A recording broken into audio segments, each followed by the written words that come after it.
నమస్కారమే. నేను మీ సుధామూర్తి. నేను కర్ణాటకలోని హవేరి జిల్లాలో ఉన్న షిగ్గావులో జన్మించాను. నేను 1950న జన్మించాను.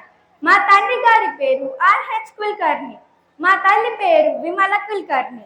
నేను ఒక ఇంజనీరింగ్గా, రచయితగా, ఉపాధ్యాయురాలుగా సేవభావంతో జీవించే సాధారణమైన మహిళను. ప్రియమైన విద్యార్థులారా, నా జీవితంలో నేను నేర్చుకున్న మొదటి పాఠం విద్య మనిషిని మార్చగలదు. నేను చిన్న పట్టణంలో జన్మించి ఇంజనీరింగ్గా చదవాలనుకున్నప్పుడు చాలా మంది ఆశ్చర్యపోయారు. కానీ నేను నమ్మను. అమ్మాయిలకు కూడా అదే అవకాశాలు ఉండాలి. ఒకప్పుడు టాటా కంపెనీకి లేఖ రాసి మహిళలకెందుకు ఉద్యోగాలు ఇవ్వరు అని ప్రశ్నించాను.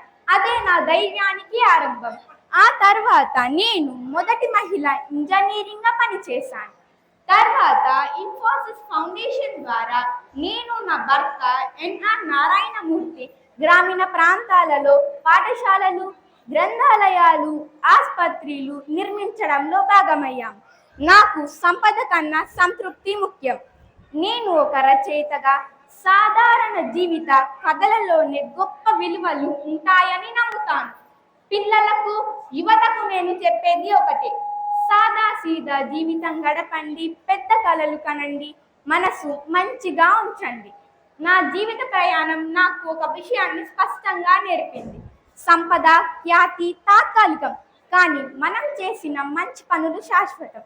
నేను చేసిన సేవను గుర్తించి భారత ప్రభుత్వం నాకు పద్మశ్రీ, పద్మభూషణ్ అవార్డులను కూడా బహుకరించింది. విద్యతో శక్తిని పొందాలి, ఆ శక్తిని తిరిగి సమాజానికి ఇవ్వాలి. మనం ఎంత ఎత్తుకెదిగినా మన మూలాలను మర్చిపోకూడదు. సాదా సీదా జీవితం, స్వచ్ఛమైన విలువలు, ఇవే నిజమైన సేవభావం. ప్రియమైన విద్యార్థులారా, చివరగా మీరు గుర్తుపెట్టుకోవాల్సిన విషయం: స్వగృహే పూజితే మూర్ఖః, స్వర్గమే పూజితే ప్రభుః, స్వదేశే పూజితే రాజా, విద్వాన్ సర్వత్ర పూజితే.